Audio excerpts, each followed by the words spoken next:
Buenas noches, gracias por estar con nosotros en un programa más de Pulso Ciudadano. En este martes haremos un análisis de varios temas de la realidad nacional desde el punto de vista académico. Por eso hoy nos acompaña nuestro buen amigo, el licenciado Fidel Nieto, presidente de la Asociación del Consejo Nacional de Rectores de El Salvador, CONARES, y rector de la Universidad Luterana, con el que abordaremos varios tópicos de la realidad nacional.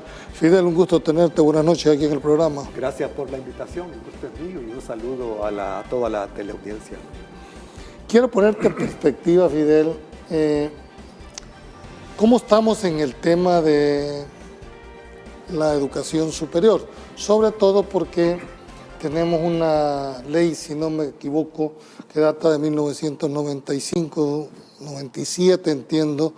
¿Es necesario crear una nueva condición para empezar a desarrollar la tercera educación en el país?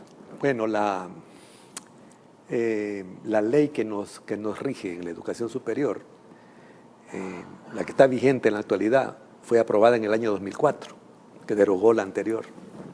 Pero precisamente en este momento hay un proceso de construcción de una nueva propuesta de ley, de una nueva ley, que entiendo mañana mismo va a ser dada a conocer o entregada de parte del equipo que estuvo trabajándolo ya como un proyecto terminado hasta cierto punto, porque todavía vendrán otras etapas de debate sobre la ley, al ministro de Educación. Eso me informaban ahora el día. ¿Quién trabajó ese nuevo anteproyecto? Hubo tres comités que se organizaron para trabajar esta cuestión. Una comisión pro ley que le llamaron, integrada por varios sectores de la sociedad, miembros de la Asamblea Legislativa, algunos personeros de Casa Presidencial, miembros del Ministerio de Educación, la empresa privada y algunas universidades y por supuesto la Universidad de El Salvador. Ok, dijéramos que estamos frente a una reforma educativa de nivel superior. Sí. Ok, ¿cuáles son los alcances que va a tener? Porque me recuerdo que una de las grandes discusiones que ha habido en las universidades ha sido preguntarse quién enseña a quién.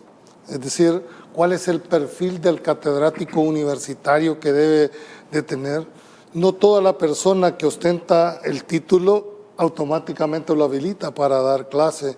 Hace falta una especie de pedagogía, pero algo importante, debo entender que dentro de esta reforma se está haciendo un planteamiento que por lo mínimo de la plantilla educacional, por lo menos debería de haber gente con máster, con doctorado, ¿es así?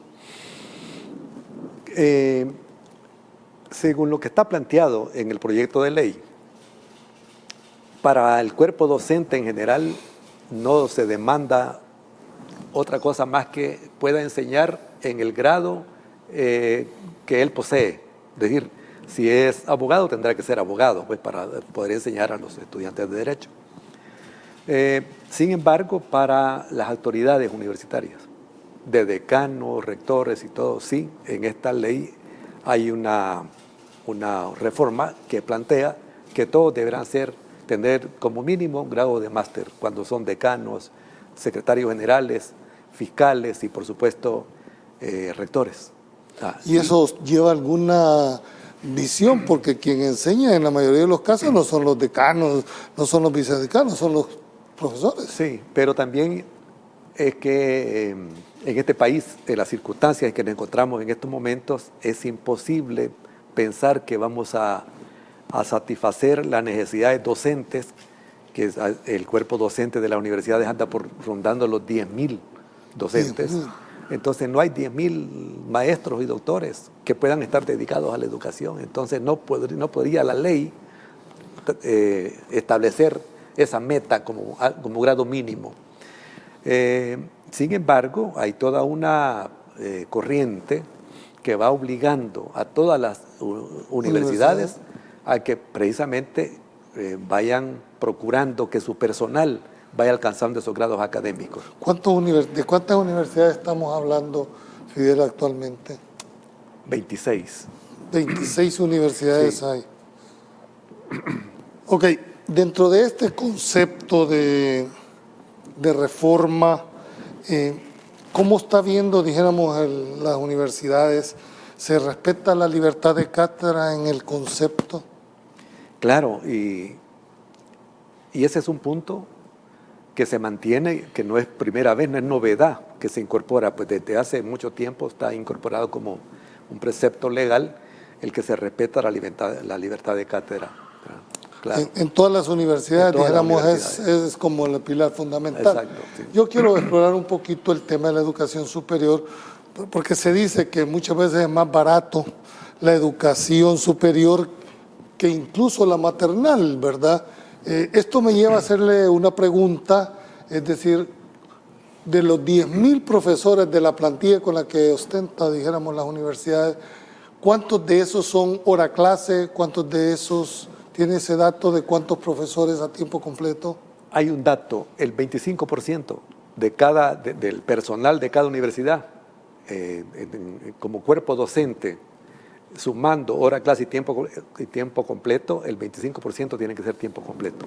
Entonces el 25% de esos 10.000 son que están trabajando a tiempo completo. Sí. Otra de las preguntas que surge en este tema de la educación superior es decir que la universidad es el último donde llega toda la acumulación de la, digamos, de la primaria, secundaria y lógicamente bachillerato.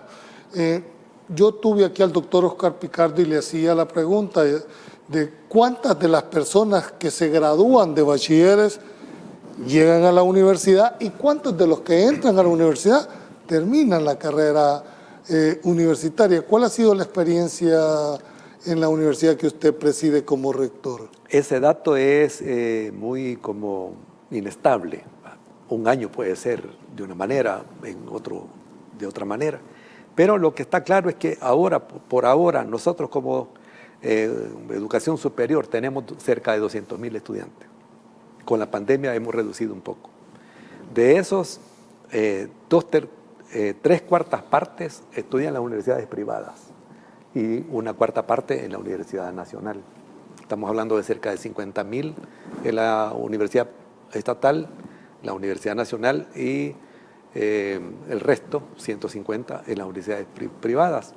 Entonces, el porcentaje de bachilleres, estaba viendo un dato que anda ahí por 60.000 de los que egresan cada año que se incorporan a la universidad. No tengo un dato de registro de cuántos salen de esos. Sí. Ya que lo ponemos en esa perspectiva, dijéramos, yo siempre, primero porque conozco, he sido profesor universitario y he visto una de las realidades con las que nos enfrentábamos, estoy hablando hace unos 10 años. Con la pandemia, me imagino que esto afectó de manera la parte presencial del profesor o del alumno en la universidad. Desde el punto de vista académico, ¿cómo creen ustedes que le va a afectar no solo a la universidad, sino al país, el hecho de haber pasado casi 2 años sin tener presencia ni de profesores ni de alumnos? Hay algunos documentos de organismos internacionales que nos están señalando que si antes de la pandemia el nivel de aprendizaje, de asimilación de los planes y programas de estudio en general, cuando se estaba trabajando de forma presencial, o sea, antes de la pandemia, oscilaba entre un 60 y 70% del nivel de aprendizaje.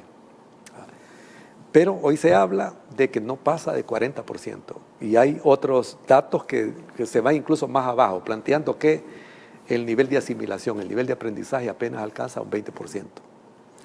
Por eso ahora se está hablando de que estos años que hemos pasado en la pandemia y que prácticamente se cerró a nivel mundial todos los sistemas educativos en términos de la educación presencial, constituyen, incluso están hablando de una generación perdida. Otros hablan de una década perdida, porque el impacto ha sido realmente muy fuerte, muy fuerte. Esto tiene que ver con que ni las universidades europeas estaban preparadas, ni nosotros estábamos preparados como para enfrentar o cambiar de un día para otro, porque así fue la cosa. Un 11 de marzo nos dicen se va todo el mundo a casa, pues el 12 teníamos que trabajar ya virtualmente, eso era imposible. Sin embargo, en El Salvador las universidades venían caminando ya hacia ofrecer carreras virtuales, carreras en línea, combinar un poco la presencialidad con la semipresencialidad, pero el nivel era incipiente comparado con todo lo que se hacía a nivel presencial. Entonces, en realidad, la pandemia ha afectado dramáticamente la educación, la calidad de la educación, desde al nivel inicial hasta la educación superior. Ahí eso es obvio. Y esto va a tener repercusiones en el corto y mediano plazo en términos de la economía, ¿verdad?, de los países, por supuesto. Mi pregunta iba orientada porque estamos claros de que la pandemia no estábamos preparados para enfrentar un fenómeno de estos, pero dijéramos como universidad, ¿hay algún programa que se esté visualizando para reforzar, si no tratar de recuperar ese tiempo perdido, cómo reforzarle al alumno, sobre todo en aquellas materias en las cuales requiere en realidad una participación presencial? No hay forma de hacerlo de otra manera. Hubo diversos programas en cada una de las universidades y esto tiene que reconocerse. Fue una preocupación del Ministerio de Educación el que se hicieran esos programas como para compensar los déficits. Sin embargo, los resultados todavía no los hemos podido cuantificar. ¿Qué tanto, verdad, se subsanaron los vacíos que en el momento de la pandemia fueron quedando? ¿Qué lecciones nos deja esto, rector, de esta pandemia y sobre todo del efecto que le va a causar, ya no tanto a la universidad como al país entero? Usted nos ponía y me hizo reflexionar. Unos dicen una década perdida, otros una generación perdida. ¿2 años puede llevar a eso? Sí, porque se afecta, se interrumpen y quedan vacíos, ¿verdad?, que no se van a subsanar en el tiempo, ¿verdad? Eso queda ahí como una huella bien marcada de la herencia de la pandemia. Entonces, ¿cuáles serían, creo yo, los aprendizajes, ¿verdad? Bueno, lo primero que hay que reconocer es que aquí en El Salvador sí se hizo un esfuerzo por evitar que la juventud se quedara sin educación, aún con esas dificultades. Pero sabemos de que tenemos grandes déficits de red de internet, por ejemplo, problemas económicos de muchísimas familias que no tenían capacidad de tener un aparato, una computadora, un teléfono inteligente, que tuvieron que quedarse descolgados de la educación, ¿verdad? Eso no tenían otra opción. Pero, si bien es cierto, tuvimos esas dificultades, también eso nos ha servido de mucho aprendizaje. Ahora estamos hablando prácticamente en todas las universidades de la semipresencialidad, o sea, cómo combinar la experiencia, aprovechar la experiencia que se ganó en el momento de la pandemia, durante la pandemia, que todavía no se ha terminado, para recurrir a los avances de la ciencia, de la tecnología, para aprovechar todo eso y desarrollar formas novedosas de educación, pero sin dejar de lado la presencialidad. Porque el formar un profesional, y hay que decir que no es la actividad de las universidades, el papel de la universidad no es únicamente formar profesionales, ¿verdad?, pero esa es una buena parte de lo que hacemos. El profesional como tal no es un cúmulo de conocimientos, ¿verdad?, sino también es un conjunto de interacciones entre un estudiante con otro, relaciones que se construyen en un periodo clave de la vida de los estudiantes, de los jóvenes. Hay realidades a las cuales el país tiene que enfrentarse. Uno de ellos es la conectividad, que tú muy bien lo planteabas. Pero vámonos al otro extremo. ¿Tiene las universidades la gente capaz para también manejar los instrumentos tecnológicos para poder transmitir a los alumnos? Porque no todos los profesores manejan a la perfección, dijéramos, el internet, el acceso, o puede ser que esté prejuzgando, pero ¿las universidades están preparadas para eso? Ahora creo que sí, bastante, bastante. Pero en aquel momento, en su momento, ahí realmente teníamos demasiadas debilidades, muchas debilidades. Pero no es solo, Julio, el saber manejar los equipos, es también crear metodologías, para eso, ¿verdad? Para que, utilizando esas herramientas, los niveles de aprendizaje funcionen, ¿verdad?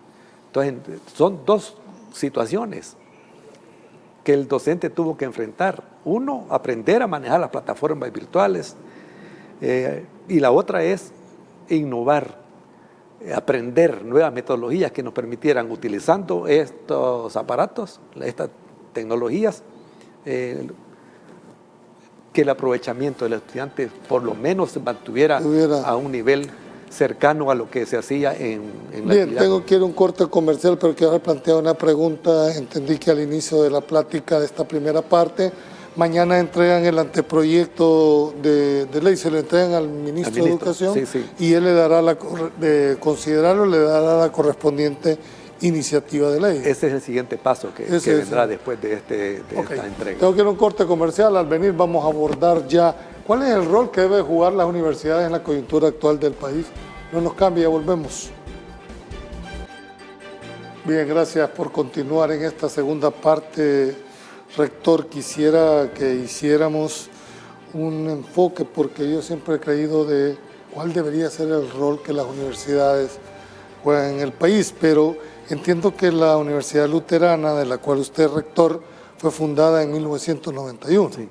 ¿Verdad? ¿Cuál fue la filosofía que inspiró en aquel momento la creación de una universidad con el nombre luterano? Sucede que la comunidad luterana salvadoreña, la iglesia luterana salvadoreña, allá en la década de los 80, jugó un papel muy importante en el marco de la guerra, apoyando las comunidades que estaban siendo afectadas por el conflicto armado. Y desarrolló una diversidad de relaciones internacionales y nacionales que le permitieron ejecutar una cantidad importante de proyectos de servicio a la sociedad. Y de pronto se dieron las condiciones como para que también, aparte de unas escuelas que creó para primaria y bachillerato, el obispo fue de la idea, el obispo Medardo Gómez fue de la idea de que la iglesia tenía capacidad también de ofrecerle a la sociedad, y especialmente a las comunidades que no tenían en aquel momento condiciones para estudiar educación, para cursar carreras profesionales en las universidades, tuvieran una posibilidad. Esta universidad, en un principio, era totalmente financiada por la iglesia.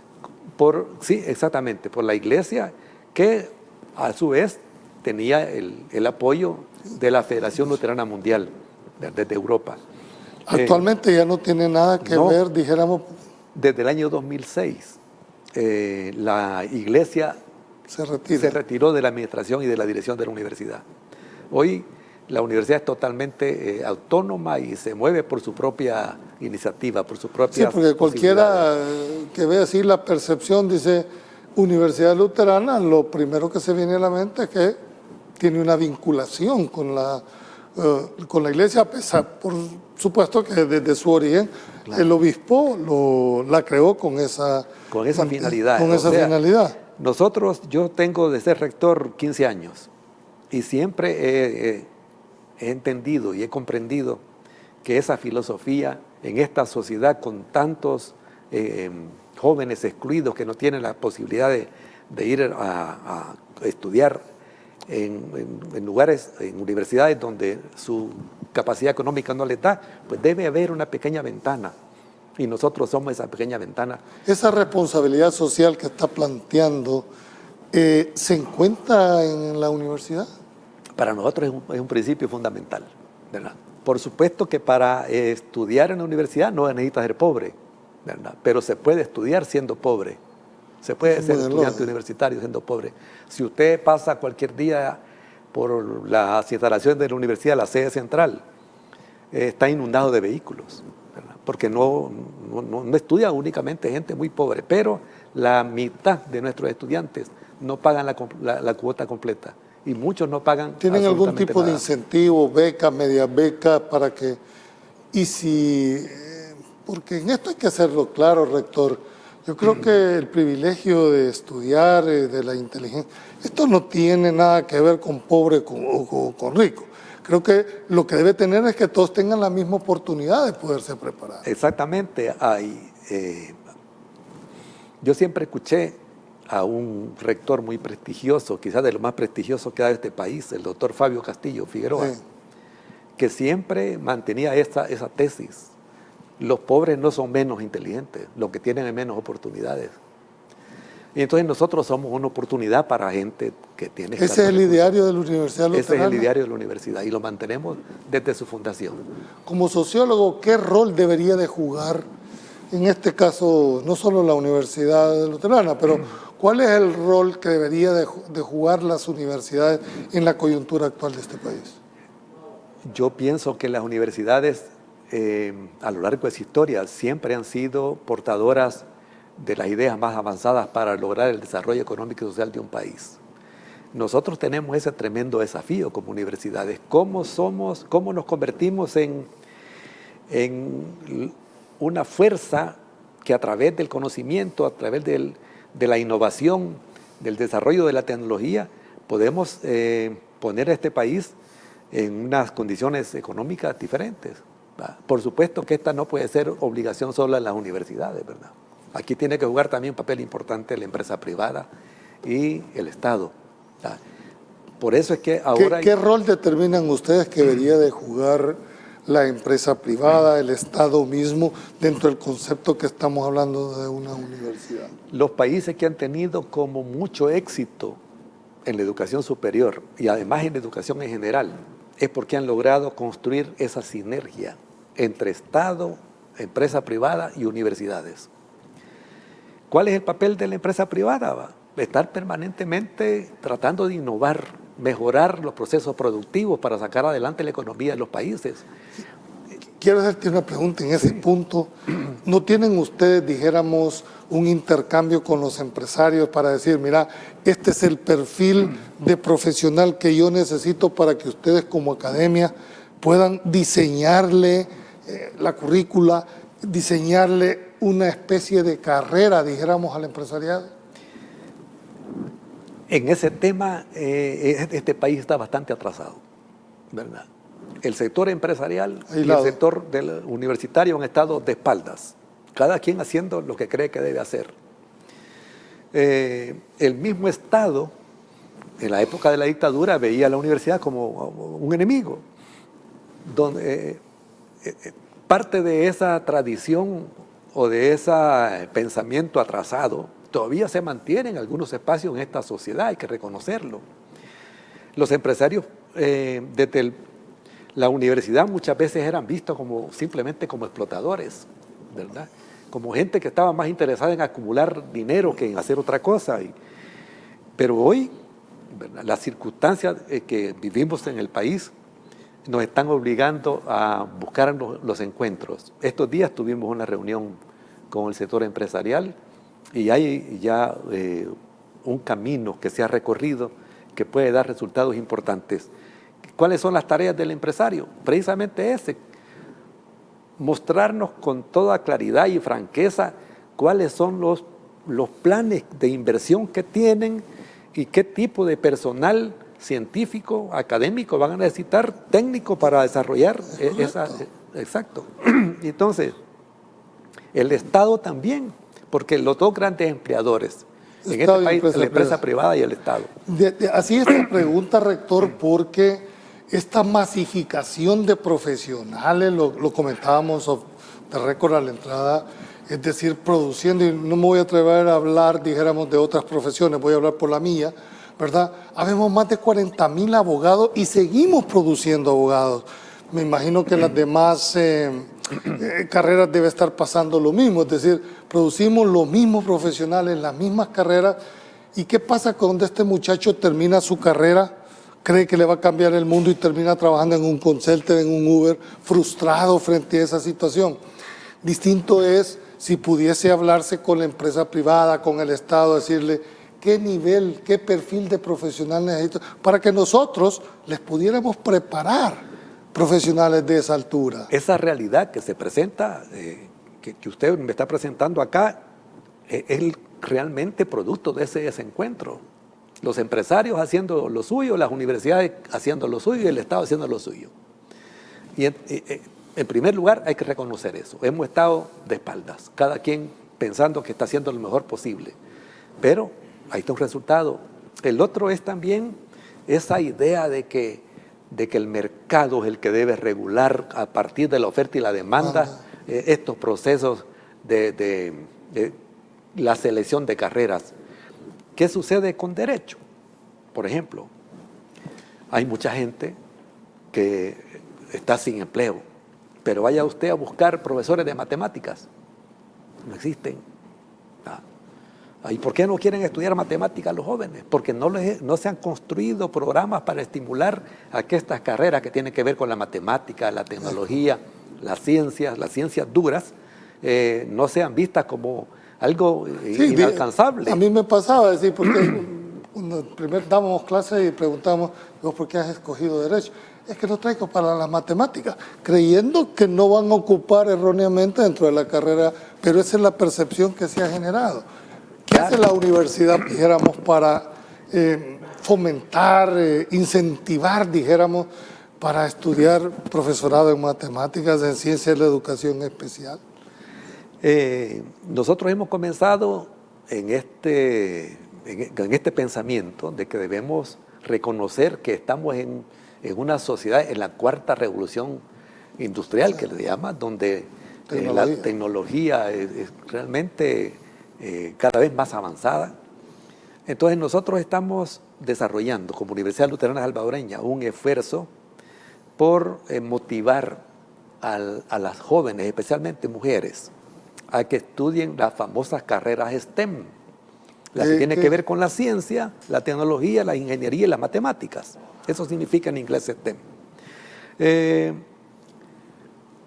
Este proyecto que estamos ejecutando en el municipio de San Marcos, en 3 instituciones de bachillerato, y va orientado a niñas que están estudiando el bachillerato, lo estamos impulsando con apoyo de la Embajada de Canadá.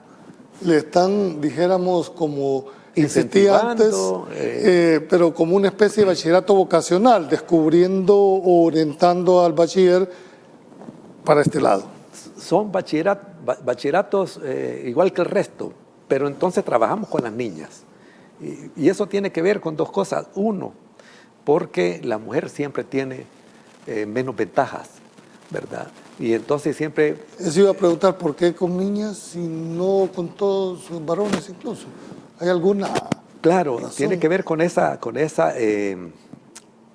mayor dificultad que tienen las mujeres para acceder a trabajos, a empleos, ¿verdad?, bien remunerados. Entonces, si ellas tienen más dificultad, hay que motivarlas a que estudien carreras que tienen alta demanda y además donde los salarios son mejores. Y esas tienen que ver ahora con esto que estamos hablando de la revolución. Y eso, rector, en el tema de educación no es como decía el poeta, no pinta quien quiere pintar, sino quien sabe pintar. Cualquier cosa se puede decir. No es que alguien quiera, es que puede hacerlo. ¿Cómo descubren ustedes ese potencial en las niñas para que puedan accesar a este tipo? Yo creo que esto tendrá que ser todo un proceso. Lo que nosotros estamos desarrollando en estos 3 institutos en San Marcos, con apoyo de la Embajada de Canadá, es como un ensayo, como un modelo experimental que podría ser ampliado en el camino, porque estamos trabajando con 300 señoritas apenas, ¿verdad? ¿Hace cuánto empezó este proyecto de la universidad? Hace un par de meses. ¿Cómo han ido evaluando, por lo menos hasta ahorita? Yo sé que muy poco, pero uno logra percibir si está siendo escuchado, orientado. Hay mucho interés y las jóvenes se están como apropiando del hecho de que ellas son tan capaces.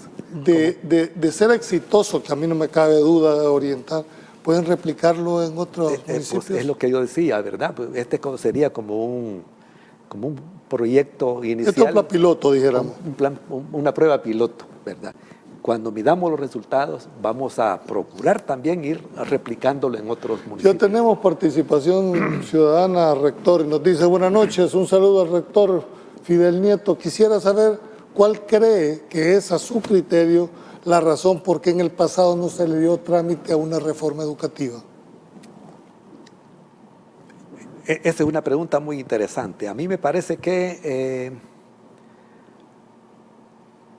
como que nos fuimos acostumbrando desde hace mucho tiempo a seguir haciendo lo mismo.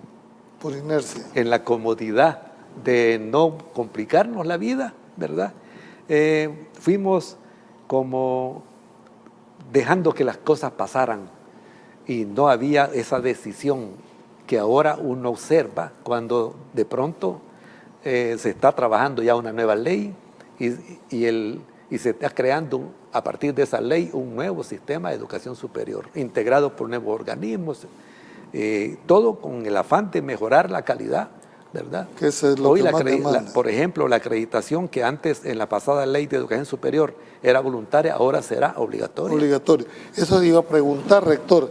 ¿Están valorizando la forma de evaluación, dijéramos, cómo cambiar de unidades valorativas a créditos académicos? ¿O qué ventaja tendría ese cambio? Bueno, el tema es que nosotros vivimos en un mundo globalizado. Una buena cantidad de países tienen sistemas educativos que miden el volumen de trabajo que se requiere para promoverse de un nivel a otro en cualquier carrera universitaria.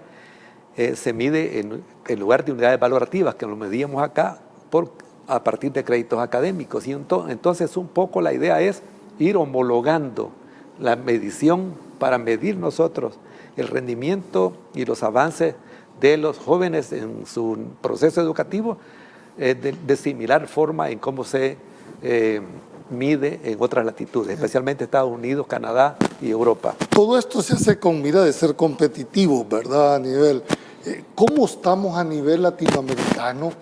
Ya lo digamos a nivel mundial, pero claro, a nivel latinoamericano. ¿Cómo nos miden, mejor dicho, otras universidades? Si yo me gradúo de una universidad privada, cualquiera que sea esta, ¿he reconocido mi título en otras latitudes como universidad o como un instituto superior? No. Hay diversos mecanismos, pero yo creo que sería engañarnos estar pensando que si medimos nosotros de igual manera los niveles de aprendizaje y rendimiento de nuestros jóvenes como los miden a partir de créditos académicos otras instituciones, de una sola vez vamos a llegar a homologar y a que nos acepten nuestros títulos. Eso sería casi estafar a la gente. Esto tendrá que hacerse a partir de todo un proceso que eleve nuestra calidad educativa, ¿verdad? Okay. Y por eso se está hablando ahora del proceso de internacionalización de la educación ya superior. Me vas a decir más sobre eso, me interesa. Solo le dicen, rector, me gusta qué claridad de análisis. Bueno, parte de la academia. No, ya regresamos con esta. ¿Cuál es el alcance del concepto de internalización de la educación? Ya volvemos.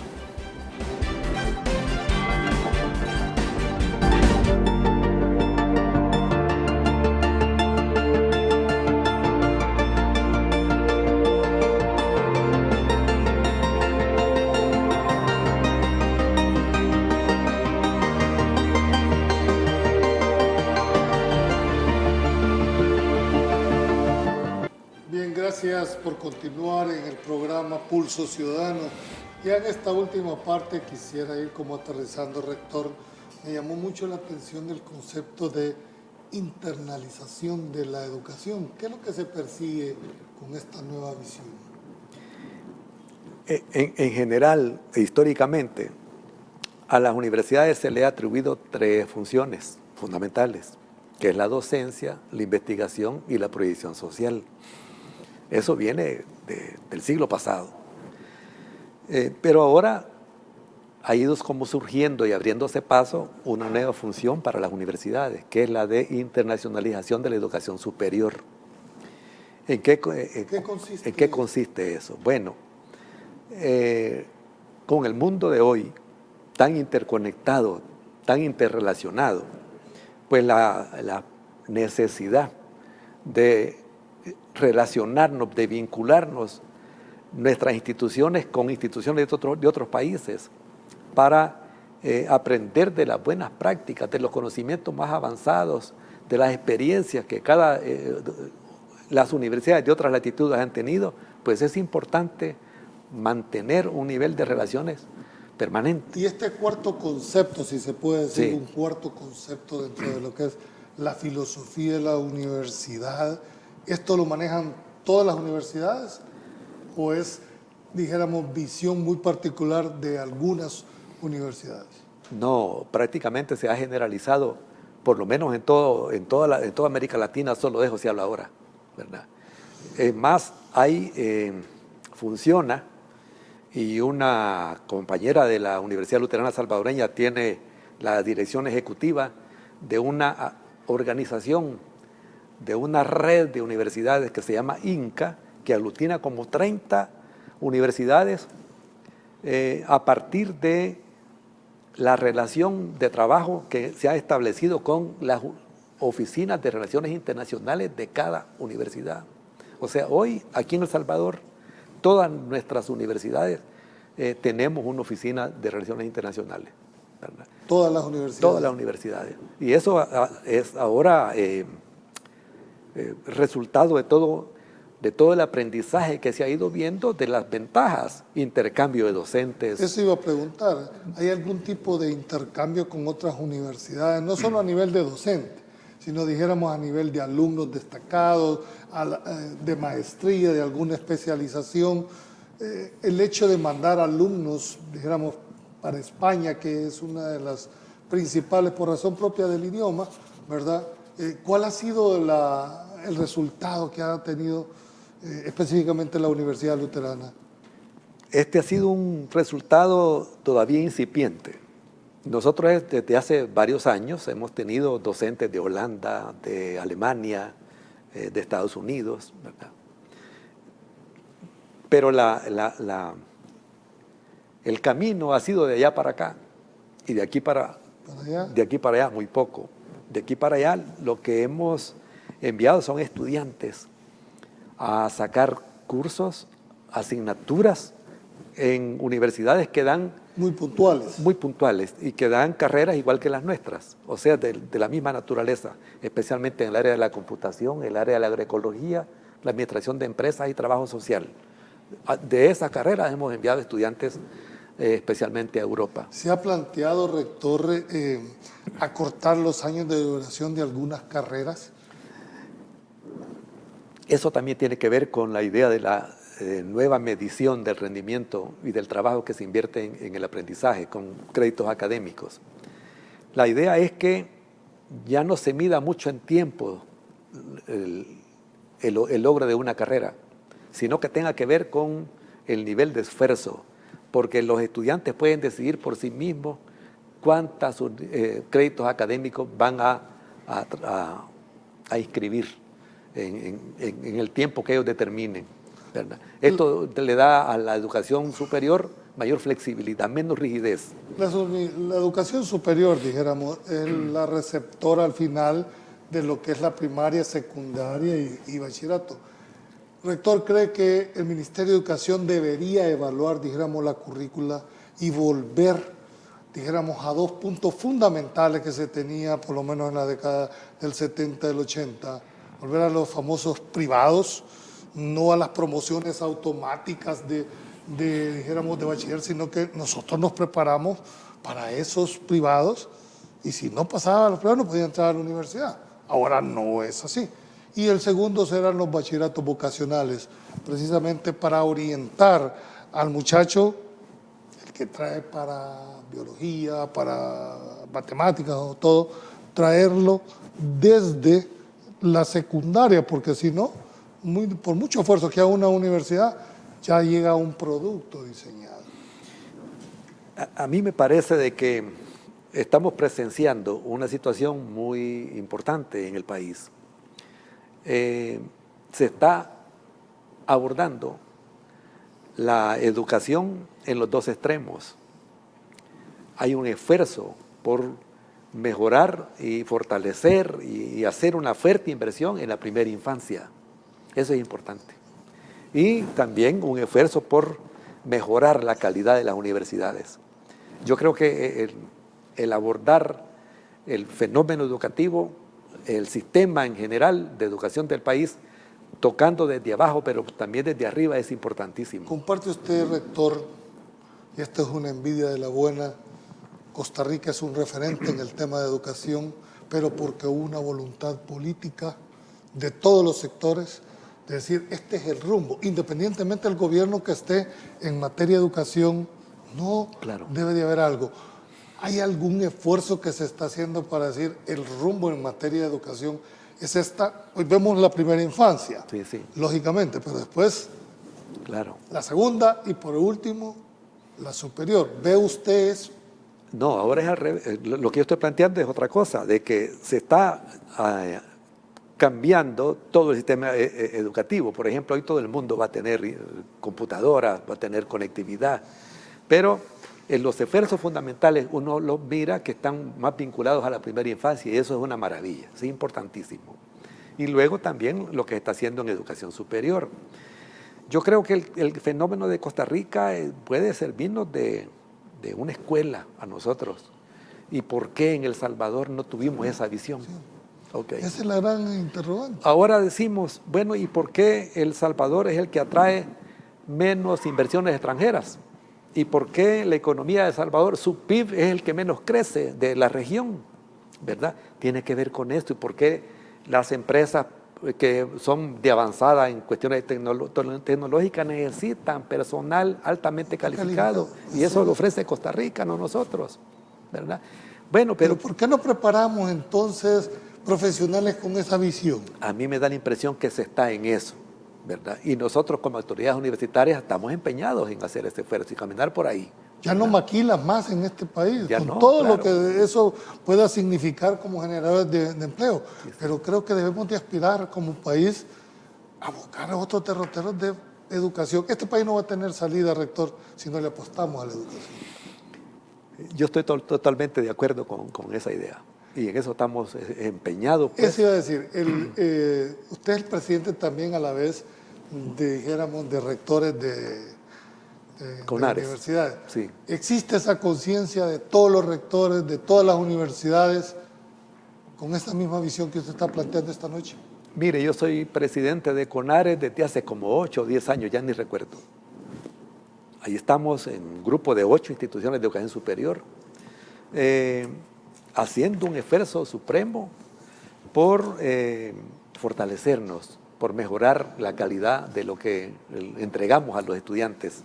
Y creo que unas más, otras menos, de estas instituciones nuestras y de otras que no son de CONARES, está totalmente con esa claridad. O mejoramos o terminamos. Bien, no quiero terminar sin hacer esta pregunta como sociólogo. ¿Cómo ve usted que va a impactar en la ciudadanía este primer caso de la viruela del mono que se dio precisamente este día, lo anunciaba el ministro? Yo creo...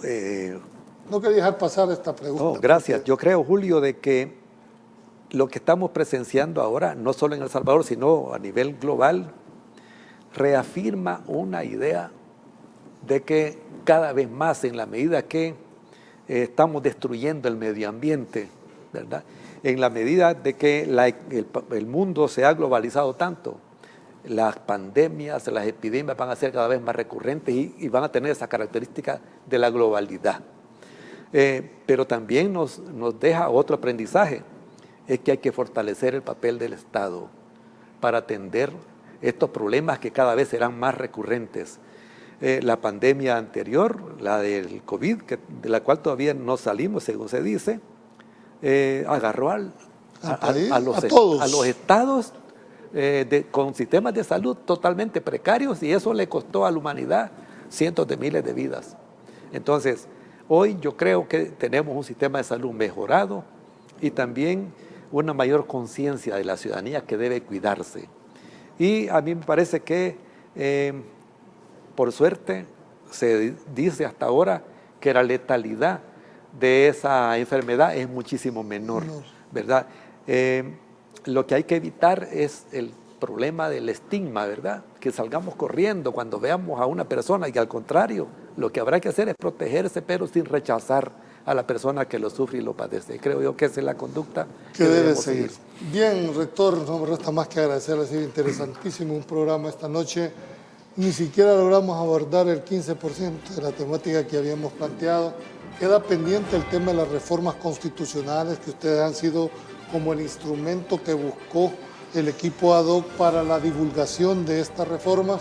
Creo que un segundo programa va a estar orientado precisamente a eso, así que no me resta más que darle las gracias, rector, por habernos acompañado. Bueno, de mi parte, muchísimas gracias y estamos siempre en la disponibilidad de participar en este programa que es muy interesante. Y a ustedes, amigos televidentes, el eslogan que rige este programa.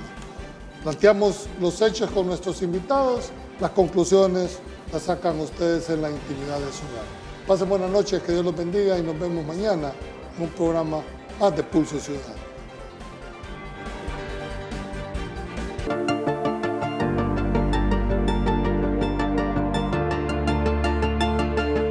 Favor votar. Son 9 perfiles de profesionales en derecho que aspiran al cargo de procurador o procuradora para la defensa de los derechos humanos. Entre ellos, el actual representante de la institución, Apolonio Tovar, cuyo periodo finaliza el 15 de octubre. 1. Licenciado Gustavo Adolfo Rivas Reina. 2. Licenciada Carolina María Hernández de Hernández. 3. Licenciada Yanira Guatemala Martínez. 4. Licenciado José Apolonio Tovar Serrano. 5. Licenciado Roberto Martínez Díaz. 6. Licenciado Juan José Saldaña Linares. 7. Licenciado David Oswaldo Escobar Menéndez. 8. Licenciado Clovis Geral Mondragón Hernández. Y 9, licenciada Raquel Caballero de Guevara. Luego de conocer los nombres de los candidatos, la Comisión Política acordó que el lunes 5 y 12 de septiembre desarrollarán las entrevistas. Aquí los entrevistamos, que el pueblo salvadoreño conozca sus perfiles también, y luego esta comisión simplemente va a dictaminar que cada uno de las jefes de fracción lleven sus posturas a cada fracción aquí representada en esta Asamblea Legislativa, para que el dictamen, cuando llegue al Pleno Legislativo, sea el Pleno el que tome la decisión. La persona que sea electa estará al frente de la Procuraduría los próximos 3 años.